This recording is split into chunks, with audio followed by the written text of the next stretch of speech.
Omenya Honorable Moro Awal ewo ahomano eso oye Akwatia NDC omo chairman ewo ehonomo. Na Honorable Memo Akwaba edeba Opemsuo 104.7 so.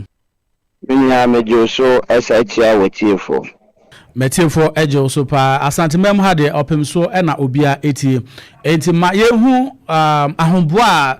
NDC for matumi aye na mo twen on the 2nd September by elections na ebekoso Akwatia honom no. Minya dedi kan ahomboa edikan pa ne se ye bema asundwe aba Akwatia. Esanse oye ahomboa na asundwe eni Akwatia na se bibia obebia no enyede enkoso bambo afo a maba Akwatia na mene nukwe no mabodwuma yi esanse kampia ye nyina ye kono utumi se obia ho nto chimae na se bibia ye den ekoso wano nti amwani de enwani de dikan de tosumi no NDC amayoko ne de ye ya ubua ya ye no de ye di tudwa ama amanfo ati ase ne se ye ne wo kasa pempe de ye mampeni John Dramani mama ne woso ye ne wo kasa iso DC a ohwe Akwatia mpeso aso NDC ni esefata se yesa benya MP a oye NDC ni a edi impuntu ebebre Akwatia man enti yen kasa yeka edi akofom na nipa na atom akoma so amama to abana man no ebi na medan edi aiden akire no ebiom 2024 election yewura jomama ba Akwatia 29th November ama yedani di se eye company bia ewo Akwatia electoral area yeka electoral na se yewo 2 electoral area as a company wo over 60 months a NPP wo abamu na sa company no edashumu menya yewura jomama she omobo se nyame ya adom na Akwatia to abana mana obehwe se omubenya kania menya aba yetu majo mama 2024 meka so oni Akwatia man ayeden edini de nti America ne sane se bose na o se odi kania no ebebre GCD electoral area no minia odi sa light na abro man de pempe ameno o ka se GCD da light over 11,000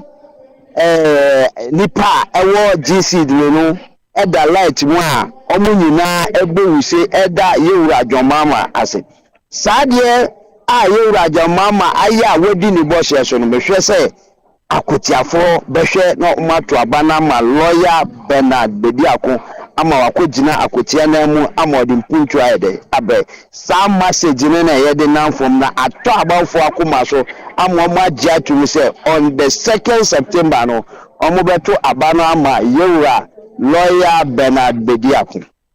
medasina mayenhwa de na wohwe NDC sede na o kire se mpanimfo eta chire na mpanimfo storm hono me pacho se obetua me ehu mpanimfo binomo a mo no aba hono storm hono ene eniama sa mpanimfo no so ya ede boy NDC amanyoko no se obetua mpanimfo a storm a omo ma message no me kasa me bokura de besa titu eni yankasa ye chief of staff yewura Julius Zebra yankasa ye mame former Tabu tese mpenifo ni die me kasa me bokura ade bechi ba message omonam ka ne se omosre Akwatia se Akwatia hia mpuntuo dia se yeto abano ema lawyer Bernard Bediako we nyina dedi na kasa omobeka no ye papa no ahemfo ye papa no krachifo ye ka krachifo ana se chichafo kasa ejibebia asofo kasa ejibebia imamfo kasa ejibebia eye clergy so kasa ejibebia sampenifo amabubo mudi nya no ye papa chief for sa behia ho esro mo se ye pe Akwatia mpuntuo da na esefata se betu ama lawyer Bernard Bediako na watimi abepe nkuntu na eden abra Akwatia nti se ubisa be dia akuku dam kese meme wo kese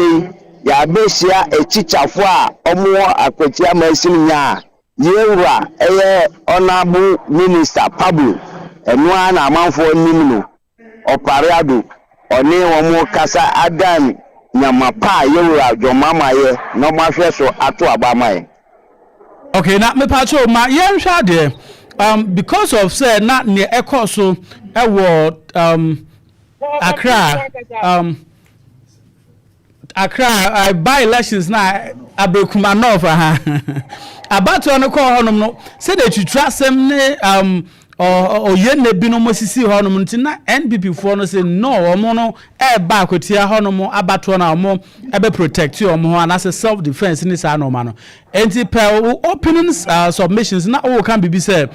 security no ne bibia very tight ewo honum enti NDC for so modi mo ho beto security for no so anase mo so ebe self defense anase mo protect mo ho menia yen na yen say security for na boy ho ban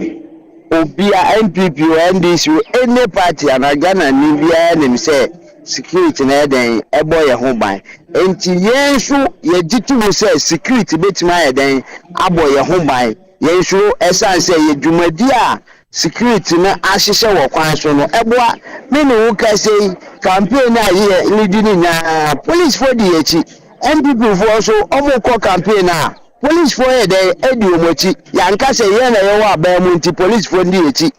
NPP for omo so omo ni aba mu kra omo candidate no police for di nechi enti bibia ye bia no ye ne equal say the be ya obia benya sa protection no na timabua ama yetu abano asundwem na mejitu se abano tu no asundwem paadia NDC amanyu kwa lawyer Bernard Bediako di echi no ye befa kuwa. Okay, na obi SM Misa say na NDC for say currently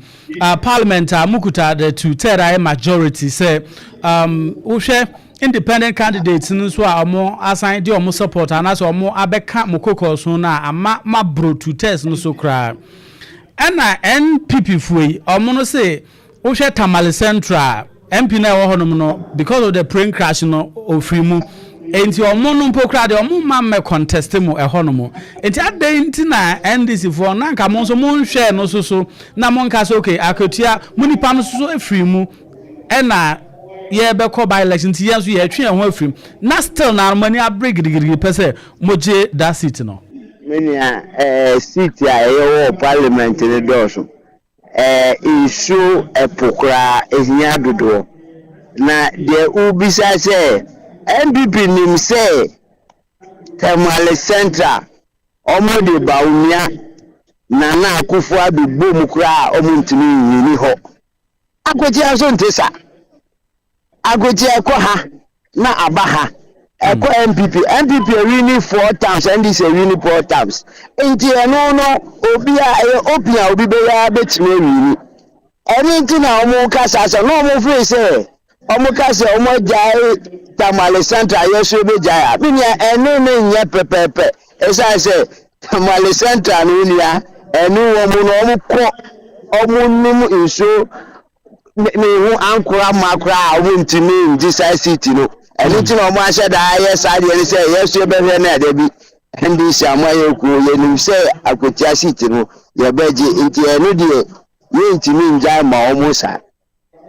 Okay, mini ameda se na mahunse my busy pa mo bo ento but mo amajibre na motie Opemsuo 04.7 no mo ko Facebook e stream live so wo hwe campaigns ahodo ekoso Akwatia ehonum na NDC NPP ni nyina no ye stream live e wo Facebook nti ubetimi na wakwa akohwe na me paso mini before say eja mo akono o final words a wo de ka show ye na team for enawie menia obi biara obi bia ka won say Akwatia bibia esi na bibi so nsi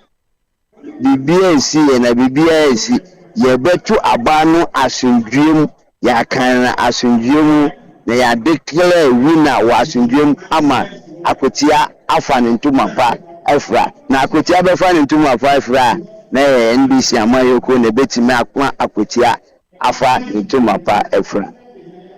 Minia Moro Awal Honorable Akwatia NDC Chairman nyame onshona onya okesi pass for GS so na oni atwitwe nkomo Minia nyame shamu no nka mo bedase emepemu no bibia ni abesan aba na ye ne wa ba beto so Honorable Moro Awal or Akwatia NDC Chairman na ye ne no atwitwe nkomo no